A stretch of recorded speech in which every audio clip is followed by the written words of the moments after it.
যেমন ঠান্ডা পড়েছে, গ্যাসও সেরকম যন্ত্রণা করছে। এই জন্যে গরুর মাংস রান্না এখন খুবই কষ্টকর হয়ে গেছে। তাই আমি যে অড টাইমে গ্যাস থাকে তখন যেটা করি, একসাথে 4-5 কেজি মাংস রান্না করে নিই। তারপরে কিছু কিছু তুলে বক্সে রেখে দিই, আর বাকিটা যেদিন রাঁধি সেদিন খাই।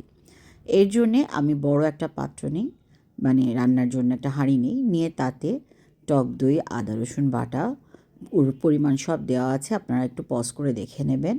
হলুদ, কাশ্মীরি মরিচ, ধনে, এই সব মশলাগুলো দিতে থাকি। ওদিকে আমার যে মাংসটা আছে সেটাকে প্রথমে 10-15 মিনিট লবণ ভিনিগার দিয়ে মাখিয়ে রেখে দিই।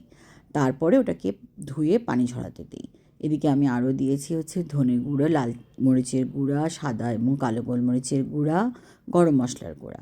ঠিক আছে? আর পানিটা ওদিকে আমার মাংসের ঝরছে, আর এদিকে আমি মশলাগুলো রেডি করছি।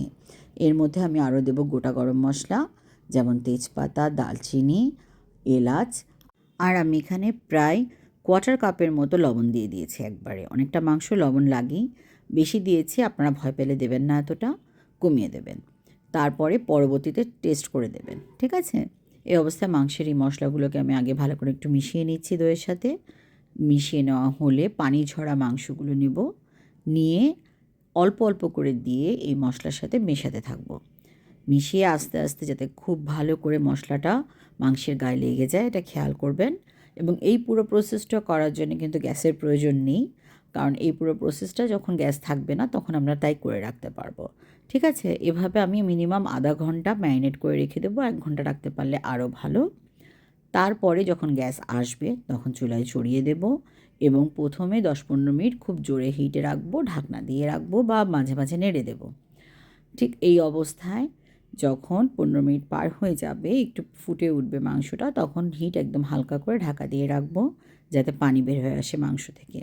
আপনারা দেখেছেন এখানে আমি কোনো পানির ব্যবহার করিনি, পানি এমনি বের হয়ে এসছে। এবং মাংসটা যখন ধরুন আধা সেদ্ধ বা বলতে পারেন 80% সিদ্ধ হয়ে যাবে, তখন আমি চুলা বন্ধ করে এটাকে ঠান্ডা করব কিছুটা।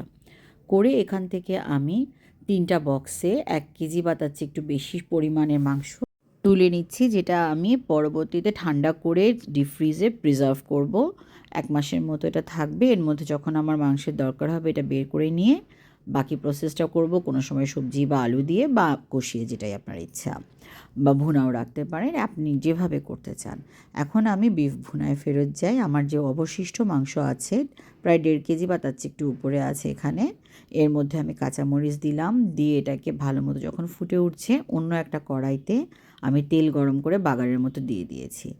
আপনি যদি এই পর্যায়ে বেরেস্তা ভাজেন তাহলে বেরেস্তার তেলটাই দেবেন, আর যদি বেরেস্তা আগে থেকে ভাজা থাকে তাহলে বেরেস্তাটাই শুধু অ্যাড করে দেবেন। তেলটা আলাদা করে যেভাবে বললাম গরম করে বাগারের মতো দিয়ে দেবেন। তারপর একটু গরম পানি দিলাম, দিয়ে তার সাথে একটু চিনি অ্যাড করছি, একটু গরম মশলা দেবো, হাফ টিস্পুনের মতো আবার গোলমরিচ দেবো, কারণ গোলমরিচ ছাড়া তো আমার চলে না। এরপরে এটাকে ঢাকনা দিয়ে একটু ভালো মতো তেল ওঠা পর্যন্ত অপেক্ষা করব। করে তেলটা উঠে আসলে আমাদের মাংসটাও ততক্ষণে পুরো সেদ্ধ হয়ে যাবে। নামিয়ে পরিবেশন করব মজাদার গরুর মাংস ভুনা। Thank you. আমার রেসিপি ভালো লাগলে সাথে থাকবেন।